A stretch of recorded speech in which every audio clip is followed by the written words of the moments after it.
So slope is what we want to talk about today, the slope of a line. So what's going to happen is slope is going to describe what we refer to as steepness of a line. You know, steepness is kind of thinking like a hill, things like that. Hills, inclines. Um, Again, it goes with a lot of things. A lot of times with the COVID-19 right now, you may pick up on just they use lines to kind of dictate whether the COVID virus is increasing or decreasing and if it's gaining momentum or not. So for us, it is described as the change in y with respect to the change in x. Remember, change is that word that implies subtraction. So slope can be identified two ways. The first way is the coefficient of x in the function y equals mx plus b. So m is often used to represent slope. So if I'm giving you an actual function equation for a line, the coefficient of x is going to be the slope. It also can be calculated from two ordered pairs or points by using the following formula. So m again stands for slope. It's going to be the rise over the run. Because remember, the y is your vertical direction and the vertical goes up and down. Run is your horizontal direction, which means you can go left or right. So y2 minus y1 is the change in the y's. x2 minus x1 represents the change in x's. These 2's and 1's are what we call subscripts. So if I look over here, you know, 0.1 is basically we have this x1, y1, which means we're talking about 0.1, where x1 represents the value of the x coordinate and y1 represents the value of the y coordinate. x2, y2 means 0.2. So since there's going to be 2 points on the graph, x2 is going to be the x coordinate of the second point, and y2 is going to be the y coordinate of the second point. That's all that really means. There's actually no operation. It just kind of is an identifier. Again, we need identifiers because subtraction order does matter, so you have to pay attention to which way you subtract. Otherwise, it can get messed up there. So if I want to find the slope of y equals negative 2x plus 4, it's in the function equation form, and it's rather easy. All it is the coefficient of x. So m would equal then a negative 2. This next example, though, I'm given 2 points, two ordered pairs. So this is where the formula y2 minus y1 comes in. So I'm going to call this point 1. So this is going to be my x1 and my y1.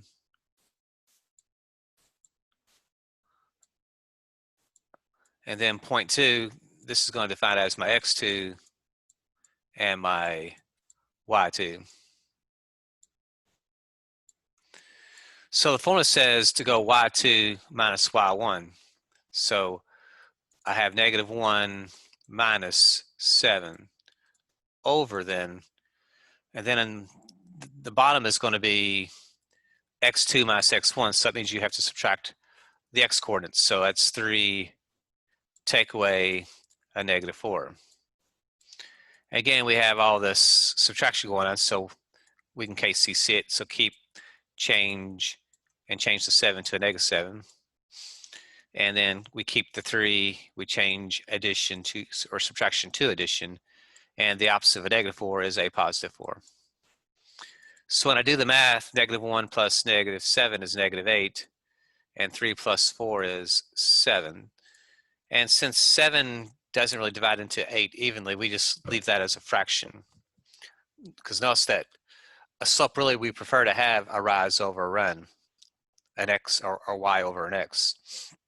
So over here, you know, to actually use the slope, I'd actually have to put that as a negative 2 over a 1, because negative 2 over a 1, or negative 2 divided by 1 is still negative 2. But now you can kind of see my rise and my run as a fraction, if you will. So, but in simplified form, it's simply a negative 2 over here.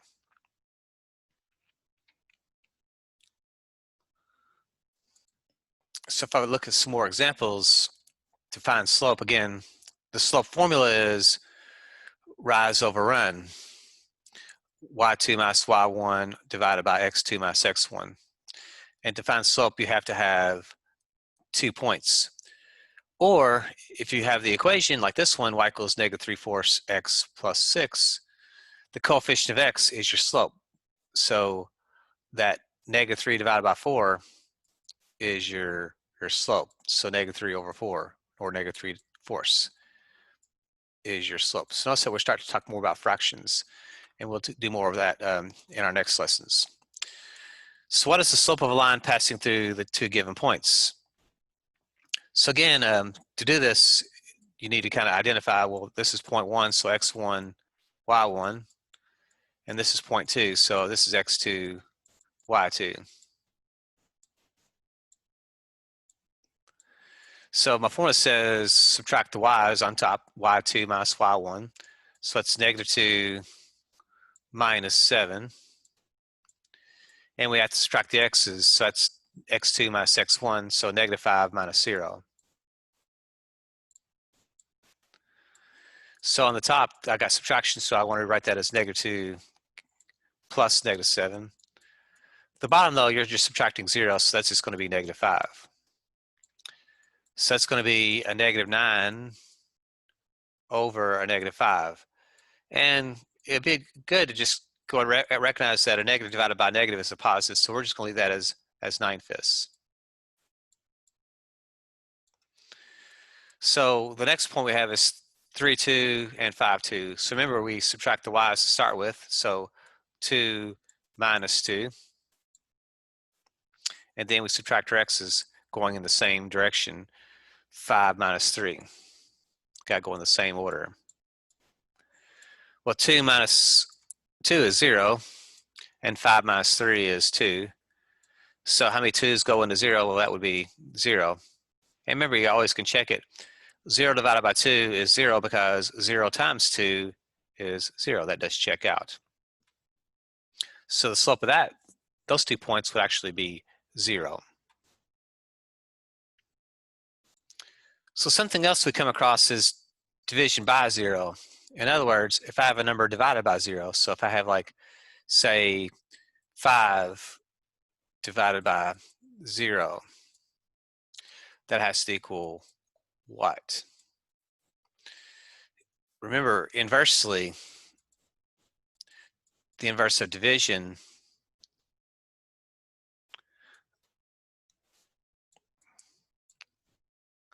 because remember, it has to hold true both directions.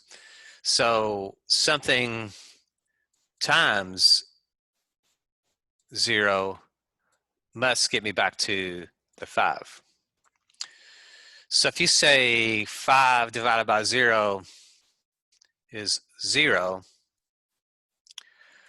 inversely, 0 times 0 must equal 5. Well, 0 times 0 does not equal 5, so that means this cannot be true. So that's a false statement. Well, 5 divided by 0, well, maybe it's 5.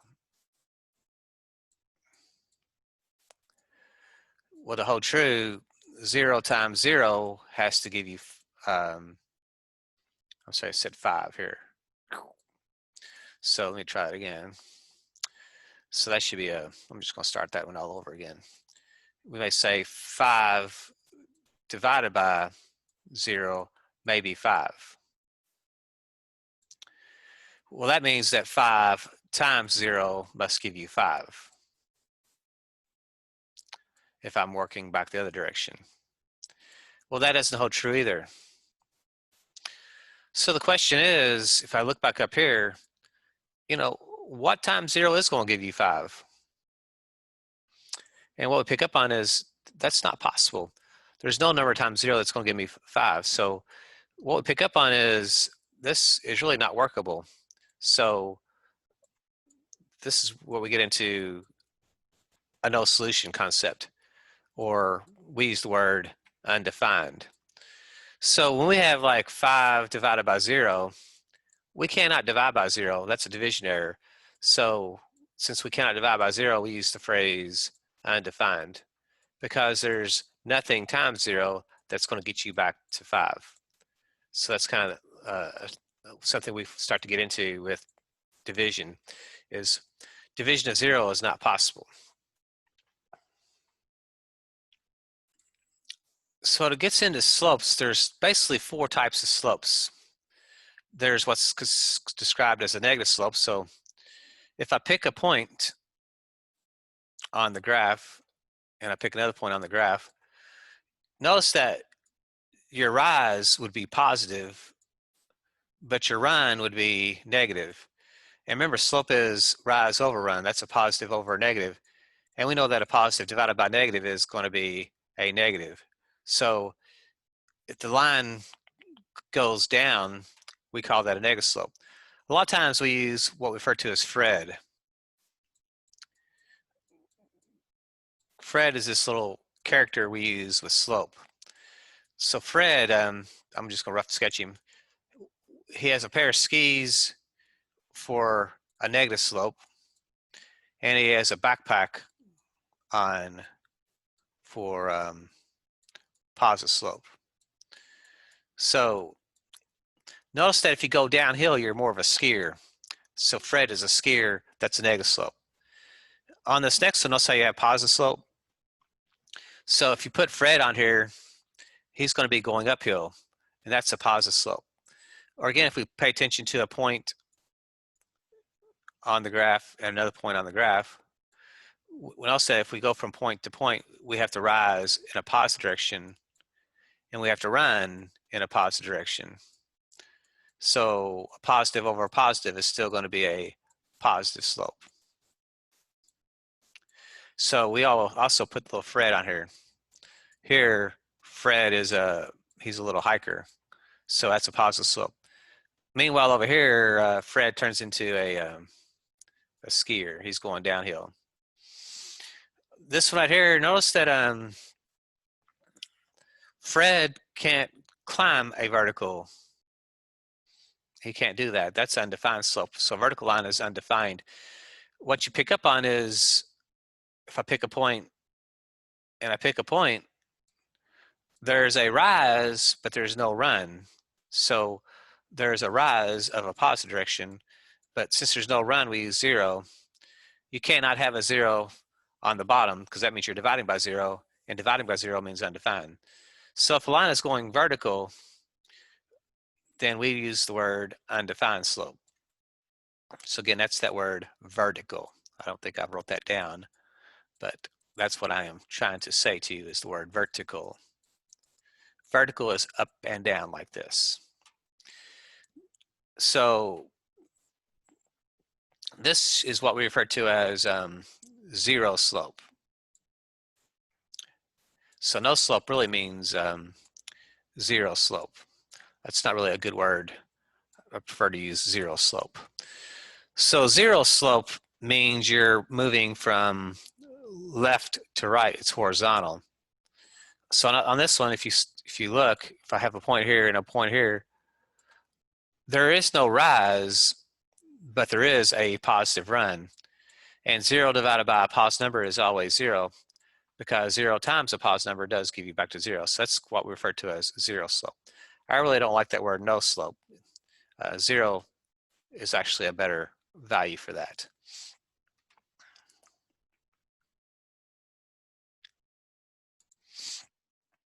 So on the GD test, you're going to have this, is it a function or is it not a function? Basically, a function exists if each input value goes through some series of calculations and is assigned one output value. So all lines are functions except a vertical line. So we've been working mainly with lines. All lines are functions except a vertical line, which means we use what's called a vertical line test.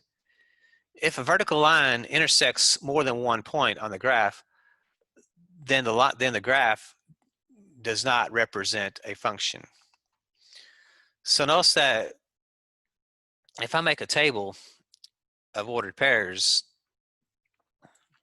let's say I had a line over here that passes through this point and this point. So if I draw a line,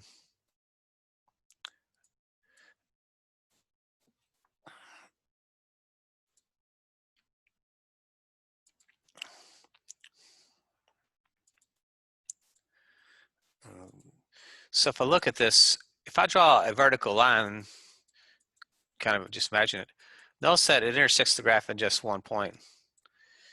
Anywhere I draw this vertical line, it's going to intersect the graph in one point. So what this tells me is, yes, this is a function. And if I notice that, if I look at the ordered pairs, I actually identified 1, 2, and also identified 2, no, I identified 3, 4. Notice when the 1 went in, it was only assigned the value of a 2. When the 3 went in, it was only assigned the value of 4. That's what has to happen. You can only get one answer out of your calculations, only one output value. So if I look at this graph here, would this be a function? So if I draw a vertical line anywhere through the graph, and again, the graph is this part right here, that part. Remember, this is the x-axis and the y-axis. They're just part of the graph paper. The graph is just that curved little guy. So notice that if I draw a vertical line anywhere on this graph, it's only going to hit that graph in one spot. So this would be an example of a function. It's a curved function, and we haven't talked about curved function yet, but that one, when it curves up like that, that's okay. Now, if I look at this graph, though, notice that if I draw a vertical line, it's going to intersect it in two spots. If it intersects in more than one spot, then it's not a function. Well, this intersects in two spots. So this is clearly not a function because the vertical line passes through two values. So notice that I have a point here identified and there's a point here identified. If I look at that in the form of a table, my little XY table, this point would be like 1, -2. And this point would be like 1, 2. So what we pick up on is the 1 was assigned two different values. It was assigned a -2 and it was assigned a 2. That cannot happen with function math. So in the table, what can't happen is your x's cannot repeat. So the x values cannot repeat. If you see more than one x on the left side, that's going to be a flag that this is not going to be actually what we call a function. So if I look at this graph here, would a vertical line intersect the graph in more than one spot? And you can see that a circle is going to crash and burn right off the bat. It's going to hit in two spots. So a circle graph like this will not be considered a function. It's going to be a no. Now, if you look at this graph, it's curved, but if you draw a vertical line anywhere on the graph, does it touch the graph in just one spot? And you'll see that, yeah, it's all it does is touch it in one spot. So it doesn't matter where you draw that vertical line, it intersects the graph in just one spot. So that is a function. So from a graphing perspective, the vertical line test can be used. If I have a table, what you're looking for is the x values, they cannot repeat. And that will be the flag that it is not a function.